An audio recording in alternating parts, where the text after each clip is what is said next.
do not support legislation that will allow the President of the United States to unleash a unilateral attack against Iraq. One of the differences that Joe and I have in our record is Joe voted for that war. I helped lead the opposition to that war, which is a total disaster.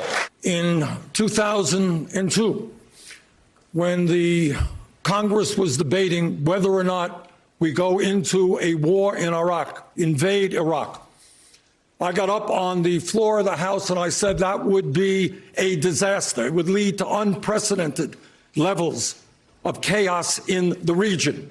And I not only voted against the war, I helped lead the effort against that war. I listened very carefully, and I concluded that they were lying through their teeth. And I not only voted against that war, but I helped lead the opposition. 27 past the hour. Senator Bernie Sanders often touts his opposition to the Iraq war and has used that against his presidential rivals. But NBC News correspondent Heidi Przybyla is here with new reporting that his opposition to the Iraq war was more complicated than he presents. So, Heidi, what did you find out? Yeah, Mika, the war is really something that Bernie has used to distinguish himself more than anything else from other candidates.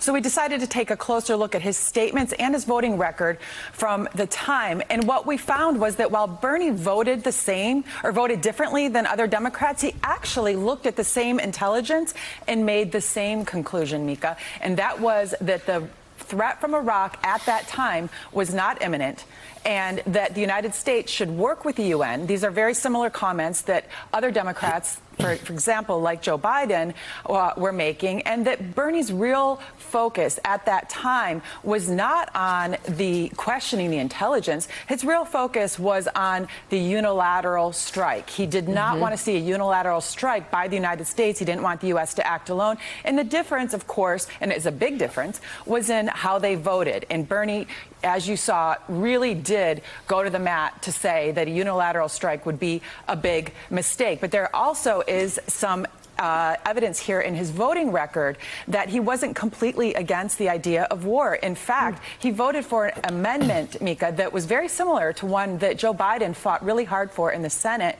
that many viewed at the time as a substitute for war. It really allowed President Bush to go to the UN and then come back and potentially act unilaterally if he didn't get UN support. And you say, well, you know, a lot of anti-war Democrats voted that way. However, Mika, some of the Democrats who were most against the war did not. They opposed this amendment. And I spoke with them, like Representative Barbara Lee, and she said to me, quote, some members, and she was not talking about Bernie, she was just talking in general about Democrats who at the time, remember, everybody was scared. They thought maybe Iraq really did have WMD. She said some members, quote, wanted it both ways.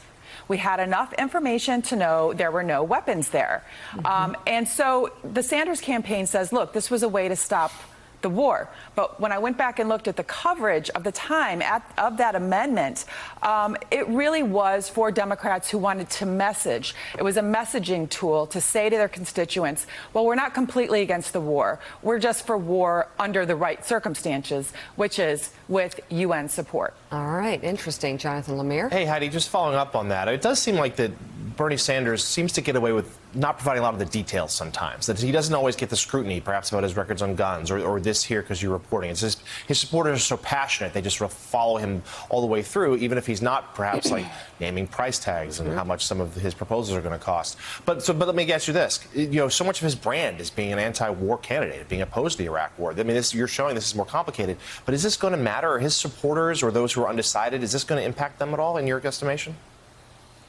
It's unclear how it will impact his supporters, but remember, his demographic is a lot of younger voters who actually weren't around for this war. We all remember how the fear at the time of potential WMD really did permeate the discourse, and how this really was not unusual for many Democrats, including Bernie, to believe the Bush administration that there were WMD. And in fact, it wasn't until 2003 that Sanders really started to question whether that intelligence intelligence was being manipulated. So when he makes these comments like, I knew they were lying from the start, when I went back to the Sanders campaign and asked what was he talking about, because I can't find any record of him questioning WMD, they said, well, he was referring to the fact that the threat was not imminent.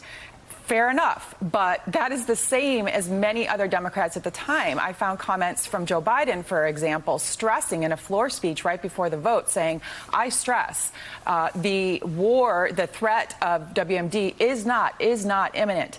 And my vote for this resolution is to strengthen President Bush's hand in going to the UN. So you see, the objective was the same in terms of getting UN buy-in. The vote was very different. Bernie was very skeptical and very vocal. He did go all over television and engage in debates and say this is a big mistake. That's a big distinction with some Democrats, for example, like Hillary Clinton, who did go on the floor and say they're rebuilding their weapons stockpile, for instance. Heidi Przybyla, thank you very much. We'll be reading your new reporting at NBCnews.com. Thanks for checking out MSNBC on YouTube, and make sure you subscribe to stay up to date on the day's biggest stories. And you can click on any of the videos around us to watch more from Morning Joe and MSNBC. Thanks so much for watching.